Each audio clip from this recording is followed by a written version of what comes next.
And the Chinese Communist Party is succeeding because while in theory it is still a communist party, it is a communist party that is the exact opposite of the Soviet Communist Party, because the Soviet Communist Party was run by old apparatchiks. The Chinese Communist Party may possibly be the most meritocratic political party in the world.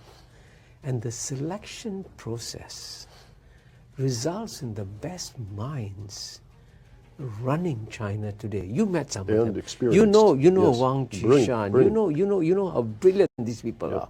Yeah. Right? So by going into this old ideological reflex and saying, hey, democracies can always overcome communist parties, the United States hasn't done a deeper analysis and realized that this is not a contest between a democracy and a communist party system.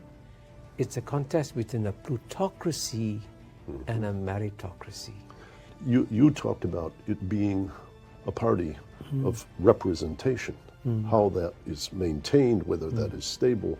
It is still true for the last 30 years. Yes, you see, at the end of the day, running China, keeping a country of 1.4 billion together every day is a massive challenge.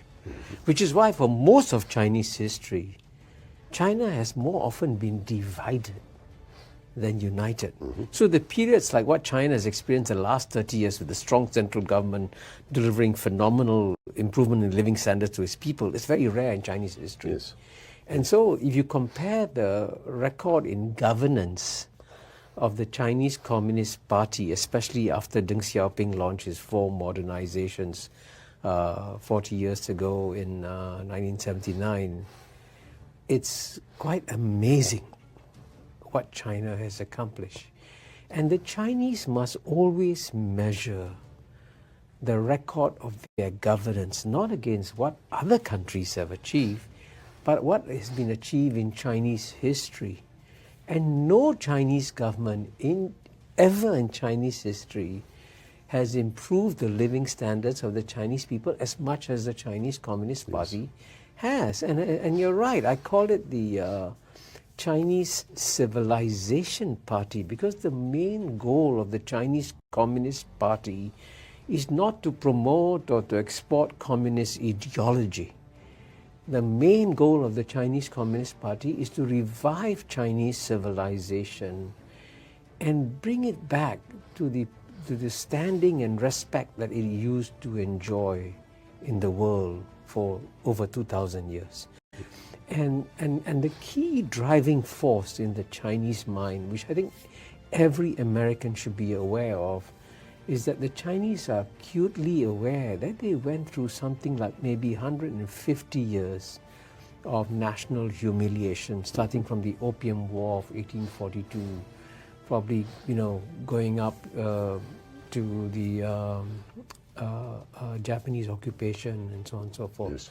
So they've gone through a lot of humiliation, and their desire, therefore, is to regain the respect that China used to enjoy. And it is somewhat sad that just at the moment when the Chinese people feel that, hey, we are now finally achieving something meaningful, that's the time when America decides to slap China. And But so for them, the only thing they remember is, you see, they're trying to humiliate us again. And the scar tissue in the United States echoes of the Cold War vis-a-vis the U.S.S.R. That's right. And in your book, you do a very nice job of showing why the Chinese challenge is very different than the Soviet challenge in terms of weaponization and arms race, in terms of ideology. There are just many aspects that you disaggregate.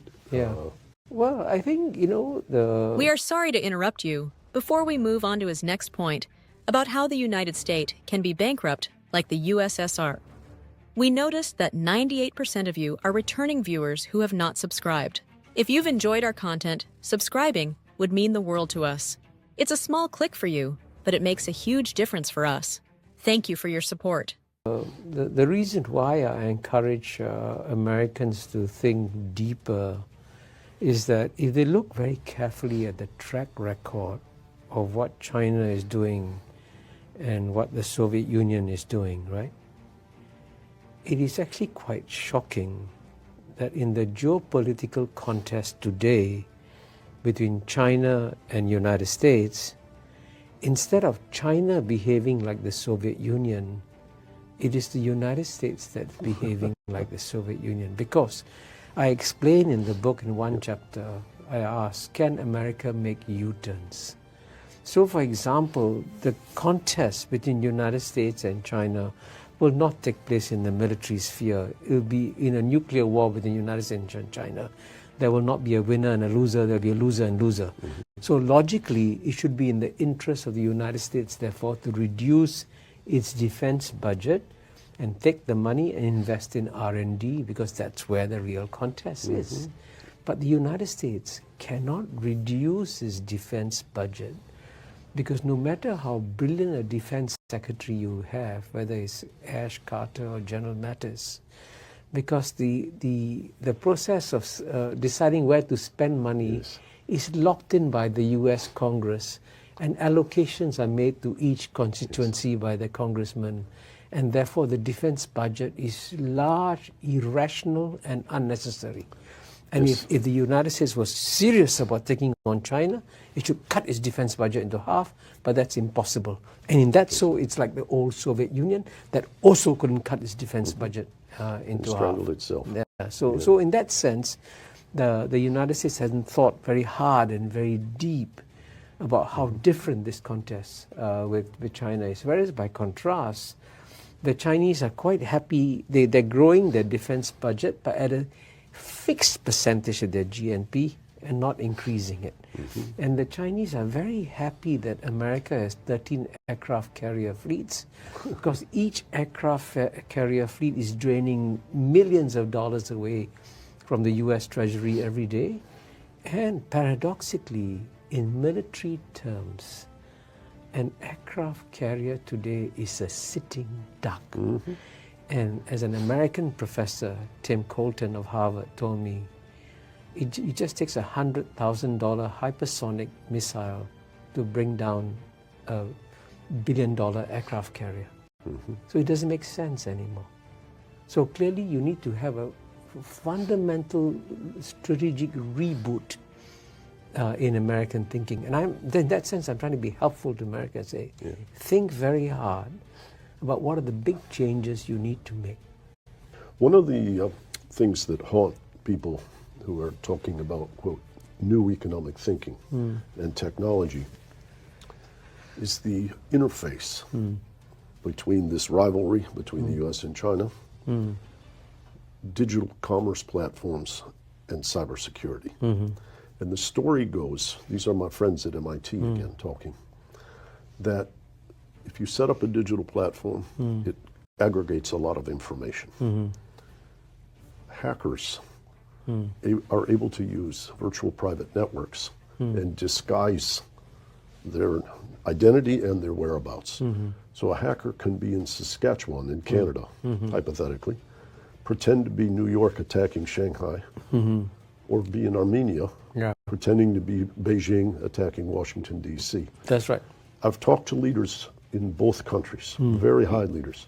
They recognize that given all the other tensions and rivalry and scar tissue from history and potential for misunderstanding, that they do not have a way to verify. Let's say you make an agreement, we both pledge our trust to abide by the cooperative behavior.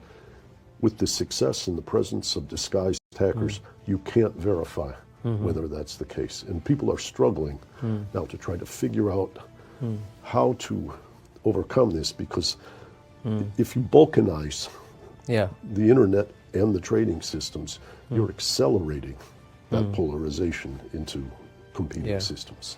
And I don't know how to answer that, but I think it's a fantastic question to be explored. It is, you're absolutely right. And this is where one of my key recommendations in the book is that if you want to find solution, there will be, of course, many challenges in the relations between the United States and China, not just in cyber security, it will be in law of the sea, maritime areas, and many, many other areas.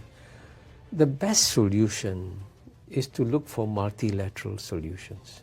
And in the area of cyber security and cyber warfare, it's good to agree on one common set of rules. So I'll give you a simple example. You know, nowadays, with a good hacker can, in theory, unleash the waters of a dam, right?